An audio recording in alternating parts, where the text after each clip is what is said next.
Muy buenas noches, amigos oyentes, televidentes, internautas, hermanos migrantes.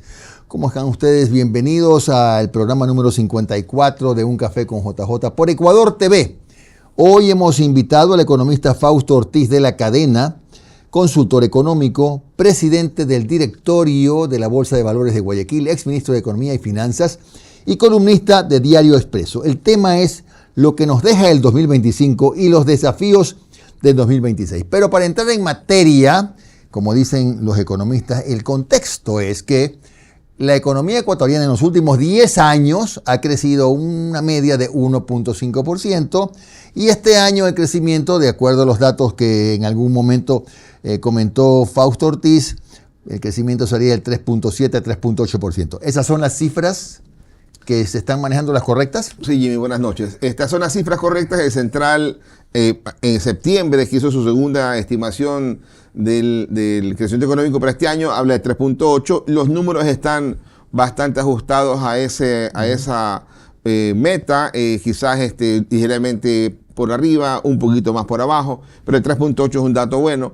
Pero ese 3.8 hay que verlo en el contexto del rebote. El año pasado la economía cayó 2%, eso te habla de que en promedio del 24 al 25 la economía estaría creciendo apenas el 0.9%. ¿Y por qué se llama rebote? Es un rebote porque, pongamos el ejemplo, el año pasado hubo meses de apagones. Ya. Por lo tanto, no se pudieron vender los 12 meses corridos. Pensemos por un momento que se vendieron solamente 11 meses. Entonces, el año actual ya tienes un año completo con luz, entonces vas a vender 12 meses. Lo malo del año pasado se perdió y ahora sí se ve completo. Entonces, ese es lo malo, que es la cifra del menos 2%. Ya. Este año completo rebota y creces al nivel que estabas anteriormente. Por eso, claro, pero en promedio, la economía estaría creciendo 0.9, que es más bajo que lo que dijiste al principio, que en la década está alrededor de 1.7. Y de cara al futuro, el año 2026, el Banco Central arranca con una estimación de 1.8%. Ahora, ¿por qué el próximo año, de acuerdo a las estimaciones de los propios economistas, conocedores del tema, ese crecimiento va a ser bajo relativamente, ¿no? No se sabe si llegará al 2%, quizá menos. ¿Por qué ese cambio? Porque de alguna forma estás creciendo en lo que se llama el crecimiento estructural. Es decir, la economía está armada en este momento para crecer solamente a ese ritmo, que es lo que hemos visto en la década pasada. Y entonces para que ese crecimiento sea más fuerte, más alto, entonces necesitas tú un gobierno que pueda hacer mucha más obra pública, un sector privado que pueda también participar en inversión, atraer recursos externos para poder decir, mira, tengo este proyecto, lo financio una parte con la banca local, con el mercado de valores local, pero también lo financio con recursos de afuera del sistema. Y también otra cosa que es complicada es que el gobierno, que tiene que en el 2026 tomar financiamiento por cerca de 16.000 millones de dólares, de los cuales 10.000 es para pagar deudas viejas y 6.000 para el déficit fiscal, entonces se le pueda ocurrir, ¿sabes qué? Metámosle mano a la plata del Seguro Social y en vez de que el Seguro Social le dé plata al quirografario, prendario, hipotecario, entonces diga, voy a financiar al Estado. Entonces, eso contrae un poquito la economía. Claro, porque no te permite recibir esos recursos en la economía para poder dinamizarla. Entonces, este año algo de eso va a haber, pero también va a haber seguramente un acceso al mercado internacional otra vez. ¿Por qué? Porque ya el riesgo país bajado de 500. Ha bajado de 500 puntos. El riesgo país no es otra cosa más que el promedio del costo financiero de 3 bonos que negociamos internacionalmente, el que se llama 2030, 2035 y 2040. Y está bajo porque ya en menos de 3 semanas Ecuador va a pagar con seguridad 300 millones de dólares del primero de 10 vencimientos de ese bono 2030 que paga 2 veces al año claro, su valor, que son algo así como unos 300 millones. Entonces, cuando ya el tenedor de deuda internacional diga, me pagó finalmente, porque eso se reestructuró en el año 2000, septiembre, entonces va a decir, entonces ya tengo la tranquilidad de que al menos este gobierno, si tiene recursos y no tiene ninguna urgencia, me va a estar atendiendo como corresponde. Claro, ahora tenemos que reconocer que por lo menos este año la empresa privada, los exportadores de productos no tradicionales han hecho buena letra porque se ha batido los récords. Hay otra cosa que sí es importante, aunque no debe ser considerado un mérito de ningún gobierno, que es el aumento de las remesas, ¿no? Pero son números que sumados, bueno, a pesar de que el petróleo tuvo posiblemente el peor año de los últimos 5 o 6, nos muestran cifras interesantes, ¿no? Hay buenos datos para la economía, digamos. Pero no se originan en el gobierno, pues son buenos datos para la economía. Usted, por ejemplo, menciona las remesas cuando uno hace el ejercicio en dólares. Estamos hablando de que el primer semestre del año eran 3.700 millones de dólares y en los últimos 20 años solo 2 segundos semestres han sido por debajo del primero. Por lo tanto, uno debería esperar un segundo semestre arriba de 3.700, con lo cual tendríamos poco más de 7.500, 7.800 millones de remesas, que en dólares es una muy buena cifra. Quizás no es tan buena como la cifra que teníamos en el 2006, 7 y 8, que frente a Producto Interno Bruto era como 6.8% y hoy día es quizás un 6%. Entonces, pero eso está muy bien.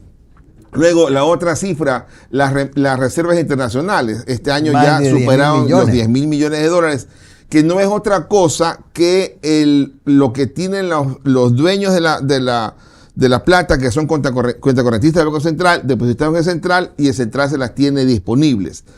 No es el mejor momento de las reservas internacionales cuando uno compara con el respaldo, porque ya estamos cerca quizás del 70-80% de respaldo. Hasta noviembre del 2008 las reservas estaban 100% respaldadas. Ese para mí sería el indicador. Más que el monto es cuánto están respaldando los pasivos en corto plazo en el Banco Central. Pero es un buen número, 10.000 millones de dólares, de los cuales el más importante cuenta correntista, entre comillas, es la banca privada, que tiene más de 3.500 millones de dólares en lo que se llama encaje bancario.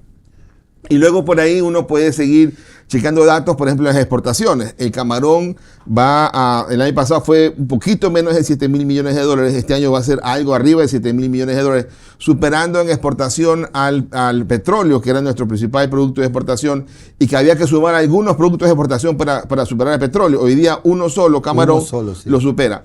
Y ahí han ido surgiendo los que en el pasado los llamaban no tradicionales, pero ya los no tradicionales han tomado cuerpo.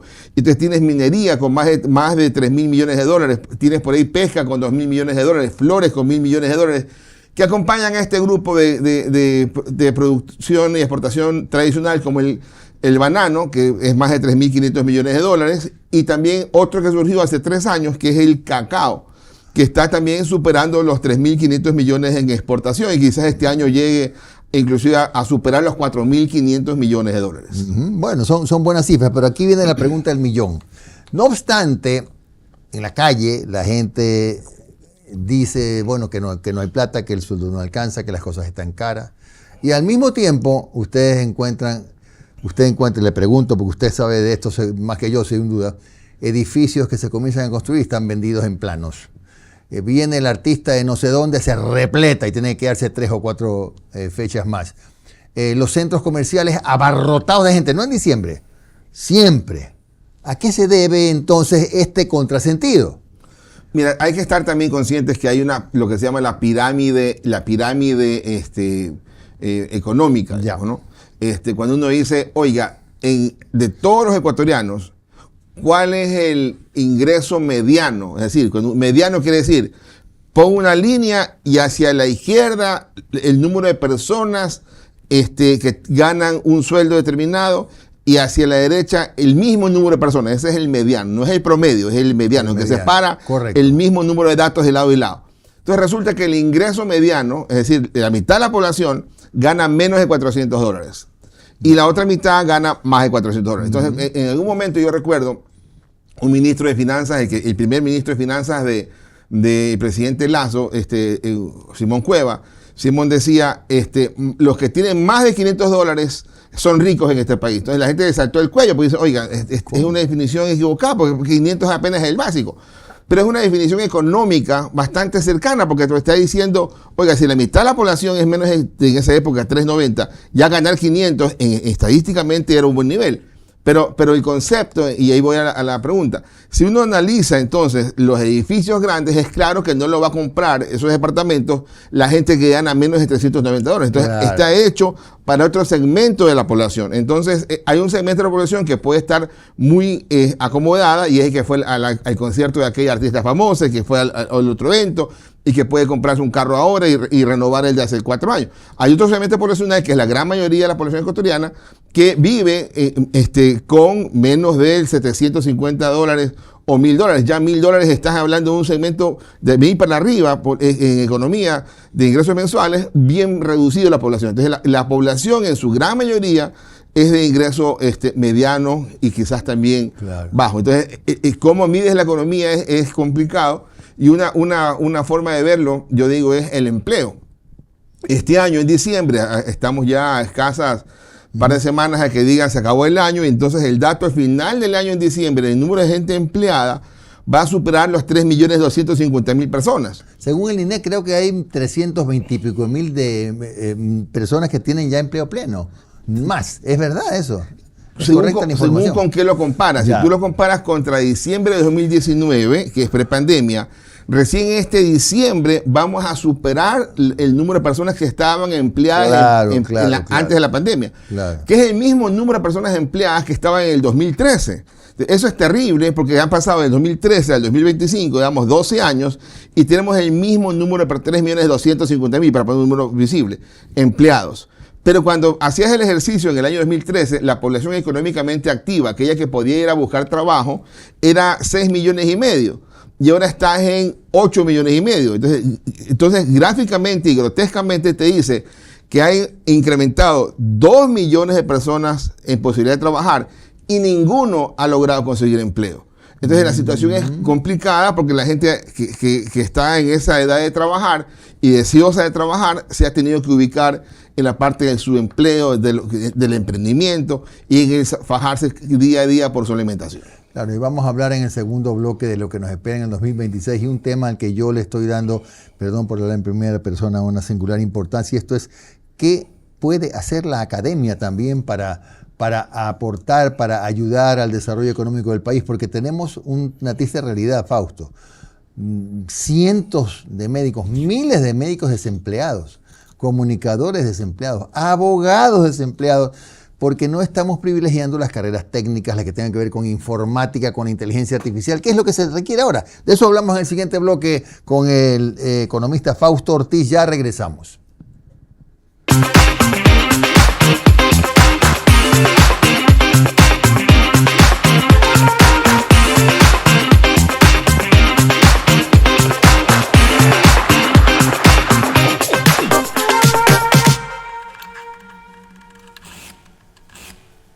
Continuamos aquí en Ecuador TV con nuestro invitado, que es el economista Fausto Ortiz, consultor económico, presidente del directorio de la Bolsa de Valores de Guayaquil, exministro de Economía y Finanzas, columnista de Diario Expreso.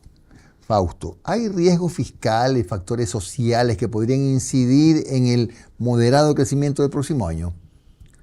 A ver, hay que entender una cuestión, ¿no? Hay cosas que te empujan el crecimiento y otras cosas que te frenan el crecimiento. Si, por ejemplo, el gobierno dice, me falta plata para cubrir el déficit fiscal y voy a subir impuestos, eso te frena el crecimiento porque un dólar que iba a estar destinado a contratar un proyecto o una idea, entonces tiene que destinarse al gobierno y se le frena ese crecimiento económico. O lo otro, voy a tener que bajar el gasto y como no puedo votar gente, no hago esa obra, dice el gobierno, y restringe el gasto. Ya. Eso también frena el crecimiento porque esa plata debió haberse ido a esa obra y darle actividad. Entonces, hoy día estamos con un déficit fiscal elevado, el año 2025, el año que termina. La ministra de Finanzas dice, bueno, puede andar por 4,000 millones de dólares. El Ministerio de Finanzas dice, va a estar arriba de 5.500. Y faltando 2 semanas es como difícil no pegarle el número que va a ser como unos 5,000 millones de dólares de déficit fiscal. Y el año siguiente hablas de 5.600. Entonces, quiere decir que estás teniendo 5.600 millones más en gastos que los ingresos. Y entonces tú tienes 2 opciones. O recortas el gasto que frena la economía, o subes impuestos que frenan la economía. Pero ¿es manejable un déficit para la economía ecuatoriana de 5,000 millones?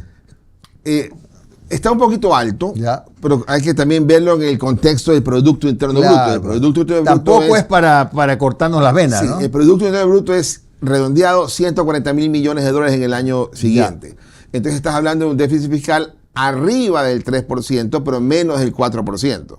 Entonces yo creo que si estuviéramos en capacidad de ajustar ese déficit fiscal al 3%, estaríamos bastante bien. Y si uno mira los últimos periodos de tiempo, en algún momento, el último periodo presidencial del presidente Correa, el déficit fiscal estaba bordeando el 6% del PIB. El presidente Moreno lo logró ajustar un poquito, le vino la pandemia y se le descontroló, pero igual lo ajustó quizás al 4,5%. Entre Lasso y Noboa lo bajaron también un poco y ahora en el arranque de Noboa se le subió, pero tiene todavía 3 años enteros para tratar de que no se le vaya el 3,5%, es decir, en ese nivel. Pero la parte complicada está en que tienes que financiarlo. Y el financiamiento es el que hay que buscar. El riesgo país, que está en 500 puntos, no le sirve para financiar todavía, porque 500 puntos de riesgo país más 400 puntos del Tesoro americano, esos dos se suman y hacen 900 puntos, que es 9%. Y conseguir plata 9% es caro para el momento ecuatoriano, porque la deuda externa, la deuda total, externa e interna, son 90.000 millones de dólares en este momento. Que es bastante. Pero el costo promedio de esa deuda, lo que se va a pagar en intereses el año siguiente, son 4.500. Entonces, ¿qué es lo que te está diciendo? Que el costo financiero en interés es 5%. Entonces, ir a pensar en conseguir plata al 9% hoy día es el doble de lo que tenemos como costo financiero al nivel de presupuesto. Entonces, hay que tratar de hacer la tarea, en el caso del gobierno, Ministerio de Finanzas, de bajar ese riesgo país a 400 puntos y ojalá a 300 puntos, que sería histórico para nosotros. Claro. Y ahí sí ir a buscar plata al 7%. Claro. El tema también es que hoy día el Tesoro americano está alto, ¿no? Están viviendo un periodo alto de hace unos 3 o 4 años, con una inflación también ligeramente más alta, ¿no? A ver, Fausto, yo no quiero hacer apología de nada, pero por lo que me estás diciendo, parecería que el manejo económico del gobierno no ha sido malo, por las cifras que me estás comentando. A ver, habrá cosas que corregir, claro. Sí, ¿no? Está dentro de una tendencia,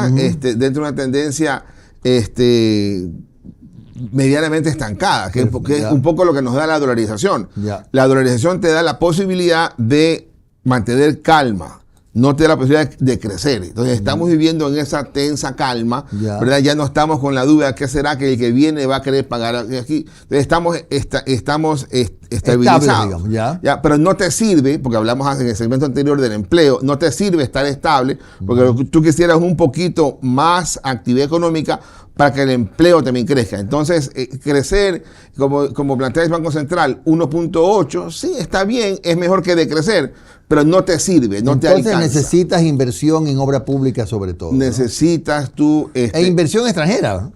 Sí, mira que el promedio histórico nuestro de los últimos 20 años frente al Producto Interno Bruto, la inversión extranjera ha sido de 0.7%. Bajísimo. Bajísima. Pero en los últimos 2 años han sido peores que el promedio.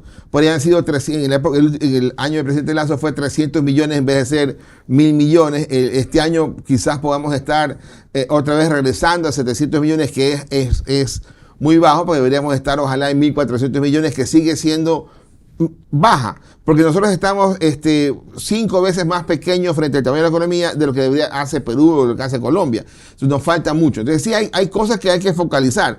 La estabilidad te sirve para poder pensar en el largo plazo, pero hay que dinamizarlo. Y lo que ha estado bien en la economía no necesariamente es lo del gobierno, ha sido el sector privado. El gobierno ayuda dándote algo de estabilidad en reglas de juego. Pero la gente dice, oiga, pero el gobierno le falta mucho, y es el reclamo de la población con estricta justicia. Nos falta mucho en seguridad, nos falta mucho en generación de empleo.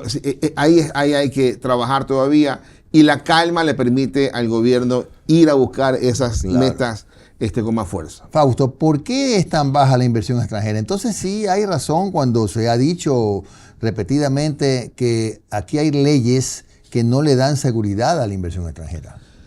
Sí, pero en el pasado con las mismas leyes tenemos un poco más alta inversión extranjera. O sea, sí, pero sigue siendo, era baja igual, sí, ¿no? Sí, ha habido momentos picos, pero no necesariamente ha sido porque la gente ha traído para invertir en un proyecto. Han existido picos 2008, 2015, 2017, porque el gobierno ha dicho, páguenme los intereses atrasados, los impuestos atrasados del SRI. Pero los segmentos donde la inversión extranjera usualmente llega ha sido petróleo y minería. Y petróleo, como tú señalabas hace un rato, el año 2025 ha sido un mal año. Pésimo. En precio y en producción.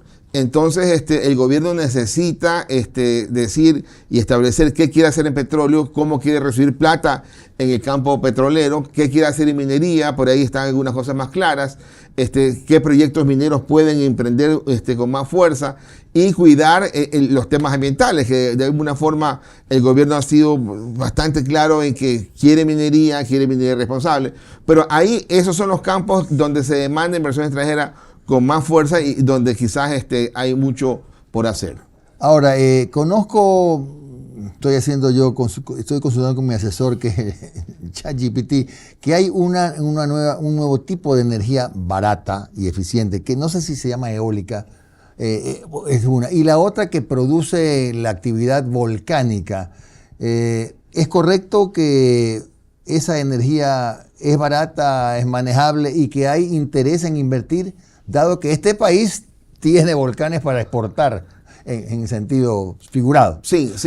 A ver, en la última década no hemos tenido mayores problemas en el campo energético, salvo el año pasado que fue un estiaje extremo, muy poca lluvia históricamente en el periodo, porque de alguna forma al estar estancados, entonces la economía no demanda más energía. Ya. Pero eso de ahí hay que cambiar, o sea, debemos crecer, y si nos toca demandar más energía, demandarla, y que el gobierno y el sector privado vayan hacia mejoras en la generación de energía. Pero hablaba yo de la energía geotérmica, ese es el término. Ese es el tema de los volcanes, ¿no?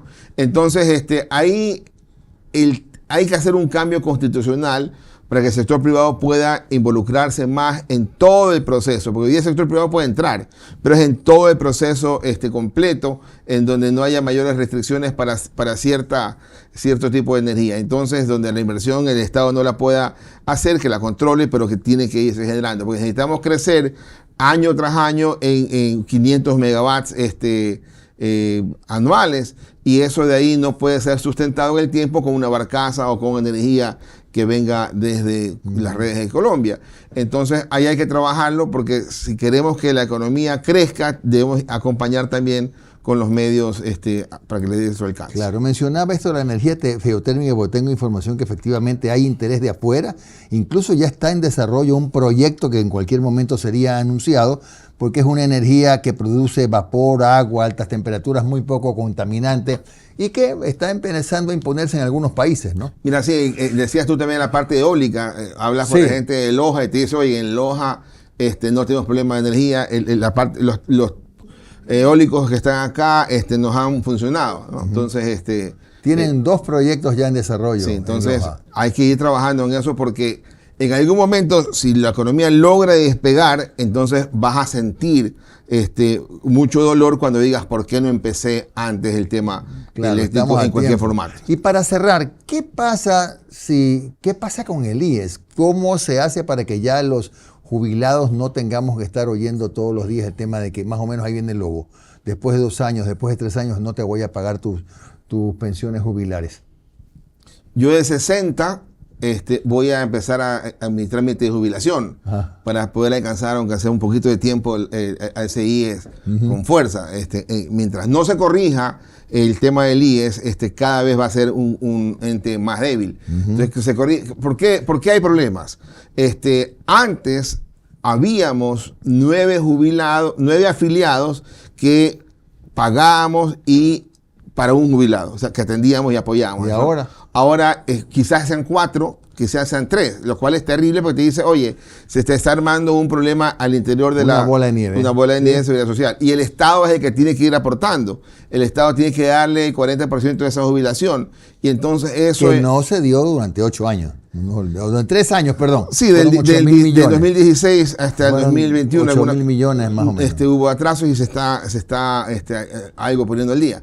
Entonces, pero eso de ahí te dice que hay un tema de insostenibilidad, porque crece la jubilación y no crece la afiliación. Así y entonces el Estado tiene que estar poniendo más recursos para atender aquello y ya hay dificultades porque en algún momento movieron ciertas aportaciones para otros lados. Y entonces también lo otro que ocurrió es que al Seguro Social le quitan los recursos para que los pongan en el Estado, ganar quizás una tasa de 5 o 6%, cuando pudiera entrar a financiar a sus propios afiliados con una mejor tasa. Claro, un tema interesante para un programa completo. Gracias a Fausto Ortiz, que nos ha acompañado esta mañana. Él fue ministro de Economía y Finanzas, un hombre muy versado en la materia. Bueno, así que esperemos un crecimiento menos del 2%, ¿no? Ojalá que crezca más. Ojalá. Pero en todo caso, el arranque es el 2%. Perfecto. Gracias entonces con ustedes, amigos. Que tengan una feliz noche y de aquí ya nos vemos, si no me equivoco, en unos 3 días por lo menos, con un nuevo programa. Que estén bien. Buenas noches.